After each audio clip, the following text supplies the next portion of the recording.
Chapitre 508, avez-vous protégé tout ce que vous étiez censé protéger 1. Chapitre 508, épisode 98, avez-vous protégé tout ce que vous étiez censé protéger 1. Un homme nommé Yu Jung-gyuk était là. Du tour 0 jusqu'au tour 1 1863. L'histoire compilée par Yu Jung-gyuk se chevauchait avec les extrémités de son manteau et fouettait sauvagement. Comme pour parler en faveur de sa fable, ces mots flottaient sur le mur final. Je n'oublierai jamais. Pas même une seule chose. L'effet spécial de la fable, camarade de vie et de mort, est actuellement en cours d'activation. Les fables du troisième tour de Yu Jung-gyuk et du comploteur secret résonnaient ensemble. Les pouvoirs terrifiants et resplendissants du chaos s'étendaient depuis la pointe de l'épée du démon céleste sombre profondément enfoui dans le mur. Le mur entier semblait agité par l'aura désordonnée du chaos. C'était pourtant évident, son histoire devrait occuper la partie la plus importante de ce mur, après tout. Le protagoniste des 3 façons de survivre à un monde détruit, Yu Jung-gyuk. Ce monde entier n'aurait même pas pu commencer sans lui en premier lieu. Le roi Dokaebi a pris la parole comme pour le ridiculiser. Oh, la marionnette du rêve le plus ancien. Votre film est vraiment long et étendu. Il semblait avoir déjà prédit cette apparition. Personne n'aurait pu vous accompagner dans votre histoire ennuyeuse et difficile à manier. Même si c'était le rêve le plus ancien. Tsu-chu-chu-chu. Yu Jung-gyuk cligna lentement des yeux, et l'œil du sage se déchaîna avec une lumière dorée rayonnante. Son œil brillait comme s'il avait absorbé toute la lumière des étoiles existant dans ce monde. Le propriétaire de cet œil prit la parole. Suis-je arrivé trop tôt cette fois aussi? Au moment où j'ai entendu le comploteur secret, je me suis souvenu d'un certain souvenir que j'avais vu à travers la théorie du film déconnecté.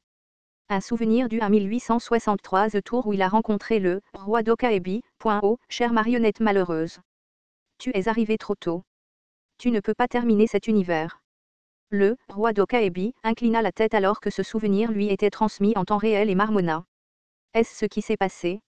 Je vois, le moi de la ligne du monde différente t'a dit une telle chose. Votre manière de parler est différente de celle que j'ai rencontrée.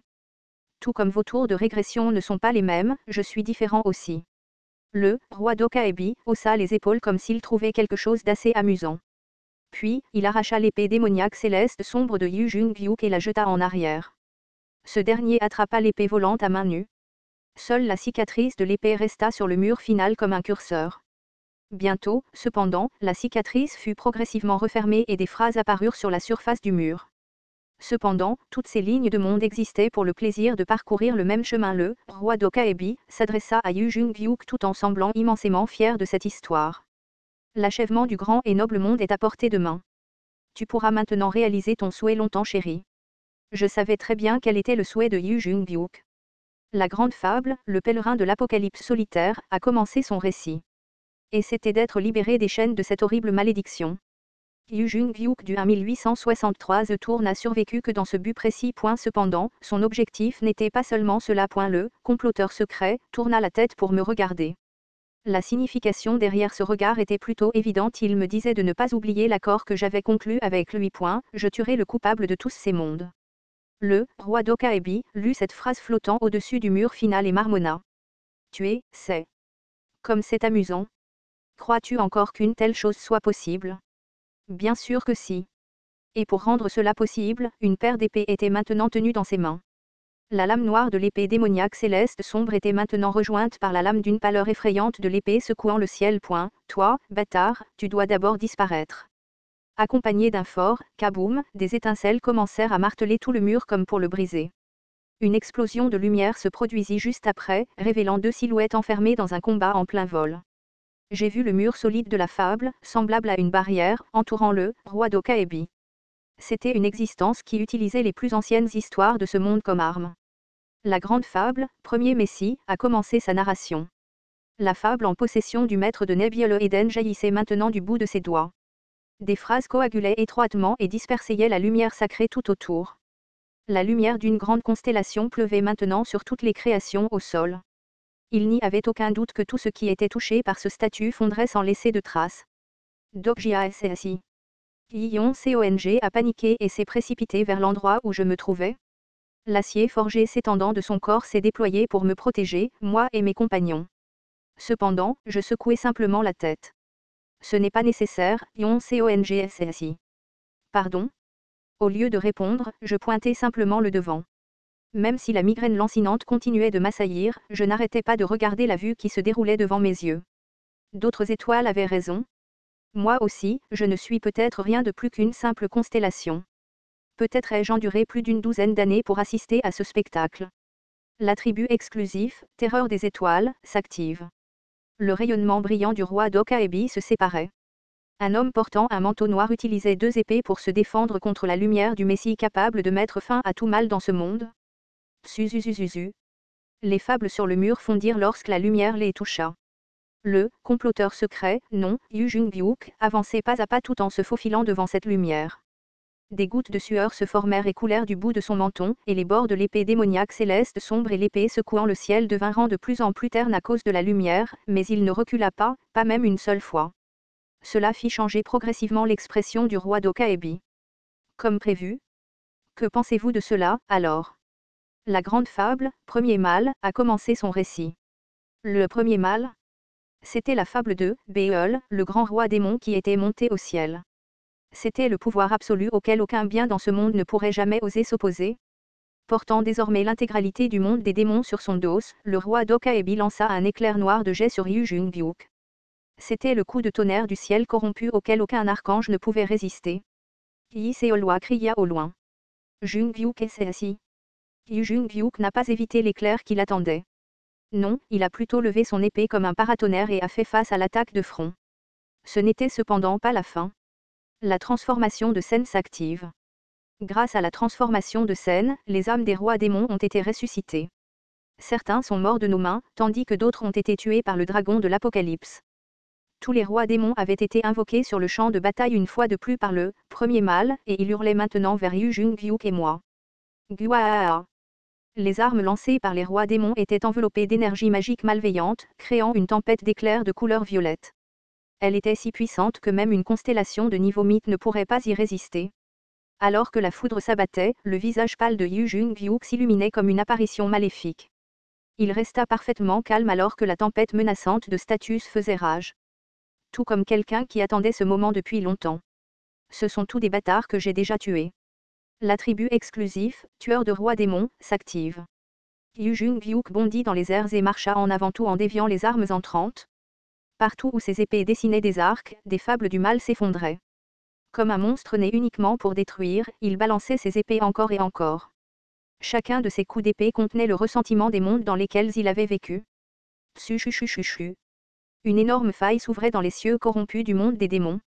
Français, les prouesses Marshall étaient suffisamment puissantes pour dissoudre à elles seules la transformation de scène. Le monstre créé par Starstream travaillait maintenant à détruire Starstream lui-même. Guaak. La lame de Dark Ravenly de Monsword coupa la tête du lion à crinière noire, ressuscité Marba, tandis que la trajectoire de Raven chez Kingsword transperça le cœur du chasseur impitoyable allant à l'encontre de la volonté du ciel, Barbatos. Aucun roi démon ne pouvait s'annoncer comme roi devant cet homme. Le roi d'Okaebi grogna et cria comme s'il avait lui aussi finalement reconnu la menace. Toi, marionnette arrogante. Vous n'êtes pas le protagoniste de cette ligne d'univers. Au même moment, le terrain environnant a commencé à changer à nouveau. Great Fable, Starstream Game System, a commencé sa narration. La transformation de scène s'active. L'apparence du mur changeait comme si des pixels se brisaient. La silhouette de Yu Jung-byuk semblait devenir de plus en plus petite. Le chemin qu'il devait parcourir est devenu un labyrinthe, comme s'il était désormais piégé dans le labyrinthe de Dédale. Même un monstre avec une grande bouche qui le poursuivait pouvait également être vu.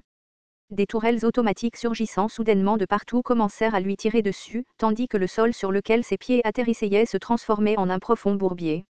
C'était comme s'il était entré dans un jeu vidéo. Yu Jung-byuk riait. L'attribut exclusif, maître des jeux, s'active. Il surmonta les pièges extrêmement simples et se jeta en avant comme une flèche. Il arracha la tête du monstre qui approchait, puis procéda à la destruction complète des murs du labyrinthe. Comme s'il connaissait déjà la méthode pour nettoyer ce monde, il n'a même pas permis à une seule attaque de lui tomber dessus. Le niveau applicable ne peut pas gérer le statut de la cible. Le labyrinthe s'effondra, et Yu Jung-byuk se tenait déjà juste devant le roi d'Okaebi. Les yeux de ce dernier étaient maintenant teintés des couleurs de la panique Estou. Cependant, il était évident que le comploteur secret gagnerait contre le roi d'Okaebi. Toute sa vie n'existait que pour combattre et gagner contre Starstream. Il a dû tuer le roi d'Okaebi de la même manière pendant la partie de l'original que je n'ai pas pu lire. Ce dernier se retirait précipitamment, ses yeux se tournant maintenant vers moi. Quelle est la faiblesse de Yu Jung-byuk? Au moment où j'ai lu cette phrase flottant au-dessus du mur final, la nuque est devenue glaciale. Les vues d'une autre ligne du monde ont été projetées sur les iris du roi d'Okaebi. Français, des souvenirs qui ne venaient pas de ce monde, mais d'un autre monde, entraient actuellement en lui. Il arrêta de me regarder comme s'il avait trouvé la bonne réponse, et avec un sourire glacial, reporta son regard sur Yu Jung-byuk. « Oh, chère marionnette. Ton esprit est-il aussi vif que ton épée, je me le demande. Le roi des histoires reproduit de force ta fable. La transformation de scène s'active temporairement. La similitude du terrain environnant améliore considérablement le niveau de reproduction de la scène. Des cadavres de rois démons étaient éparpillés partout. Yu Jung-byuk et son expression dévastée debout au sommet des constellations et des rois démons morts, prenaient maintenant lentement conscience des environs. Le monde final dans lequel il avait vécu se déroulait maintenant à cet endroit. Il n'y avait aucun moyen qu'il ne reconnaisse pas ce monde. Ce n'était nul autre que le comploteur secret, lui-même qui m'avait envoyé à cet endroit, après tout. Le 1863 tour de régression. Le dernier monde des voies de survie. Le roi d'Okaebi s'approcha de Yu Jung-byuk comme une ombre envahissante alors que ce dernier regardait le ciel d'un air hébété. Non, il n'était plus le roi d'Okaebi. À chaque pas qu'il faisait, son visage et sa silhouette changeaient. Les joues pâles, deux yeux brillants comme des étoiles, le regardaient maintenant. Le manteau blanc parfaitement assorti au mien dansait dans le vent. Vous vous en souvenez? Retour au 33e tour de régression. Ce que YHY a dit après avoir terminé le 40e scénario. Une voix exactement la même que la mienne parlait maintenant. Des étincelles dansèrent dans l'air tandis que le corps de Yu Jung-byuk se figea. Le roi d'Okaebi tendit facilement la main et attrapa l'école de Yu Jung-byuk avant de continuer. Maintenant, souviens-toi. Tu n'étais pas toujours malheureux, n'est-ce pas? Dans tous les tours de régression, il y avait toujours des moments de bonheur, même s'ils ne duraient pas longtemps. Elle épée du ciel secouant et elle épée du démon céleste sombre tremblèrent puissamment. Et au milieu du tremblement, elles s'affaissèrent impuissantes. La dépression de régression. C'était la seule faiblesse de Yu Jung-byuk, qui avait régressé à plusieurs reprises pendant très longtemps. Au 173e tour. Tu as réussi à protéger la Terre pendant assez longtemps. Vous avez pu voir YHY recevoir son diplôme de lycée, et vous avez même pu voir Yi Seolwa sourire avec l'enfant d'un autre dans ses bras. La lumière dans les yeux de Yu Jung-byuk vacillait. Ce n'était pas le désespoir qui pouvait vaincre Yu Jung-byuk. De petits souvenirs semblables à des plumes s'installèrent dans sa tête un par un. Le roi d'Okaebi utilisait exactement la même méthode sur laquelle je m'appuyais à l'époque. La respiration devenait plus difficile et les poumons de plus en plus serrés. Un homme qui se noie dans l'eau coulerait encore plus profondément sous la surface sous le poids d'une simple plume.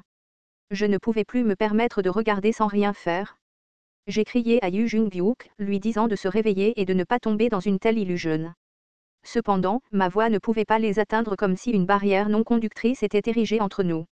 Et le roi d'Okaebi souriait, peut-être pour se moquer de toute cette histoire. Yu Jung-byuk, as-tu protégé tout ce que tu voulais protéger? Lentement, les genoux de Yu Jung-byuk s'affaissaient. J'ai réveillé le statut des fables. J'avais besoin de défaire cette transformation de scène maintenant, mais comment devrais-je saisir? Il y avait une main qui serrait toujours fermement la mienne. C'était en Suyong. Ce n'est pas une bataille dans laquelle tu peux intervenir. Mais, s'il est laissé seul. Même une étoile qui ne peut pas être vue émet toujours de la lumière. Tu as dit ça, n'est-ce pas? Une étoile qui ne peut pas être vue? Ces mots m'ont fait regarder à nouveau Yu Jung-byuk. Son regard baissé s'était arrêté. Des étincelles aveuglantes l'enveloppaient complètement. Chu. Quelque chose réveillait sa conscience en déclin. La grande fable, ceux qui se souviennent de l'Apocalypse, a commencé son récit. C'était une fable dont je n'avais pas connaissance. Alors que les étincelles diminuaient progressivement, plusieurs silhouettes se sont révélées. Maintenant que j'ai regardé de plus près, Yu Jung-byuk n'était pas seul.